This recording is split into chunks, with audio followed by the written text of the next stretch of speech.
وہ کیا کہا تھا کسی نے کہ 5 اسٹار ہوٹلوں میں کھانا کھانے میں وہ لذت کہاں جو چولہے پر بیٹھ کے ماں کے ہاتھوں سے پکی ہوئی چپاتیاں کھانے میں آتا ہے۔ عالی جناب حضرت صاحب کیا کیا اسٹیٹ سیکرٹری نام لیتے ہیں، لیکن وہ لطف کہاں جو ماں اوئے ببلو اوئے پپو اور اوئے مٹھو کہہ کے پکارتی ہے۔ جو مٹھاس ان لفظوں کے اندر ہے وہ بڑے اور بھاری اور بھرکم الفاظ اور خطابات کے اندر کہاں ہے۔ اونچی کرسی پہ بیٹھنے کا وہ لطف نہیں ہے جو ماں کے قدموں میں بیٹھنے کا ہے۔ اللہ نے ماں کے روپ کے اندر ایک محبت اور ایک الفتوں کا ایک ایسا دریا دیا ہے کہ جس کے اندر انسان جب جاتا ہے تو اس کے دکھوں کے سارے میل دھل جاتے ہیں اور وہ بالکل آسودہ ہو جاتا ہے۔ یہ ماں کا روپ ہے، یہ ماں کا پیار ہے۔ اللہ تعالیٰ جل شانہ نے ایسا رشتہ ماں کی صورت میں پیدا کیا ہے۔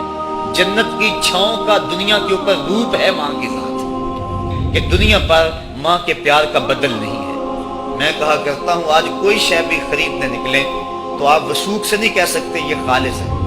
ہر شے 2 نمبر دستیاب ہے، ہر شے میں ملاوٹ ہے، لیکن ایک چیز آج بھی ملاوٹ سے پاک ہے اور وہ ماں کا پیار ہے۔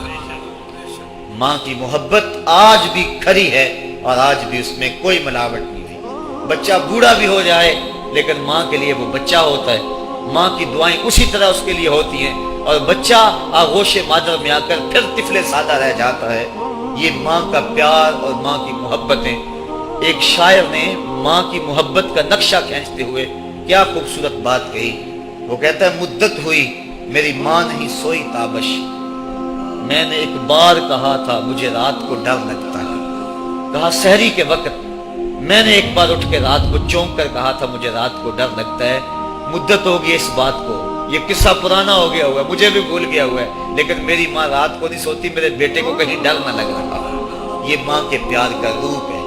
علامہ اقبال جب ان کی والدہ انتقال کر گئیں تو وہ دیار غیر میں تھے، تو اس وقت انہوں نے ایک طویل مرثیہ لکھا اپنی ماں کی یاد میں جس کا عنوان ہے والدہ مرحومہ کی یاد میں۔ اس کے اندر لکھتے ہیں آہ اب وطن میں ہوگا کس کو میرا انتظار، آہ وطن میں ہوگا اب کس کو میرا انتظار، کون میرا خط نہ آنے سے رہے گا بے قرار، آرزو لے کر تیری خاک مرکت پہ آؤں گا، اب دعائے نیم شب میں کس کو میں یاد آؤں گا۔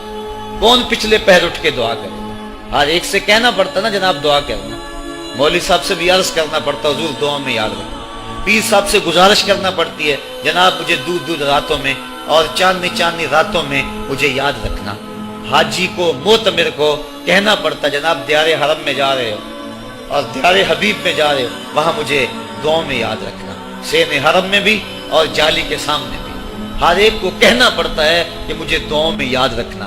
کبھی ماں کو بھی کہنا پڑا ہے کہ امی دعاؤں میں یاد رکھنا۔ ماں کے ہاتھ ویسے اٹھے رہتے ہیں اور جب ماں کے ہاتھ اٹھ جائیں اجابت کے سارے دروازے کھل جاتے ہیں۔ میں نے پڑھا کتب حدیث میں جو دعائیں رد نہیں ہوتی ان میں سے ایک ماں کی دعا ہے، جب ماں ہاتھ اٹھا دے تو جنت کے سارے دروازے کھل جاتے ہیں، اور یہ لازمی نہیں ہے کہ ماں رابعہ بصریہ ہو تو پھر ہی اس کی دعا قبول ہوتی ہے۔ اپلے تھاپتی ہوئی ماں اور لیپا پوتی کرتی ہوئی ماں جو ہے وہ مٹی سے بھرے ہوئے ہاتھ اٹھا دے تو اللہ ان ہاتھوں کو بھی خالی نہیں موڑتا۔ ماں جب بولتی ہے تو اس کے لہجے میں جبریل بولتا ہے، ماں جب مسکراتی ہے لگتا ہے جنت کی ساری کلیاں کھل اٹھی ہیں۔ ماں کے چہرے کی رونق اور ماں کے چہرے کی جو ہے وہ خوشی بیٹے کے دل کو حقیقی قرار اور حقیقی تسکین دیتی ہے۔ جو ٹھنڈ ماں کے ساتھ نصیب ہوتی ہے وہ کائنات میں کسی اور جگہ پہ نہیں ہے، جو گھنا سایہ ماں کے دامن میں ہے وہ کسی اور جگہ میسر نہیں ہو سکتا ہے۔ تو ماں کا بچھڑ جانا، اس دنیا سے چلے جانا، یہ ایسے ہی ہوتا ہے جس طرح کوئی بندہ گھنے سائے میں کھڑا ہو تو اچانک اس کو دھوپ میں کھڑا کر دیا جائے، پھر اسے پتا چلتا ہے کہ کتنا گھنا سایہ تھا۔ جس طرح درخت ساری دھوپ اپنے اوپر سہتا ہے اور جو اپنے نیچے کھڑا ہو اس کو ٹھنڈک دیتا ہے، اسی طرح ماں باپ سارے دکھ اپنے اوپر سہتے ہیں لیکن اپنی اولاد کو ٹھنڈک پہنچاتے ہیں۔ ماں باپ کے اس دنیا سے چلے جانے کے بعد پتا چلتا ہے کہ میں کتنی گھنی چھاؤں سے کس کڑاکے دار دھوپ میں آ گیا ہوں، اور میری زندگی کے اندر کتنے دکھوں کا زہر گل رہا ہے۔ جو زہر پہلے ماں ہمارے قریب نہیں آنے دیتی تھی، جو باپ ہمارے قریب نہیں آنے دیتا تھا، وہ اپنی باہوں میں اور اپنے سینے میں ان غموں اور دکھوں کو سمیٹ لیا کرتے تھے۔ تو ماں کا بچھڑ جانا ماں کا اس دنیا سے چلے جانا یہ بہت بڑا سانحہ ہوتا ہے۔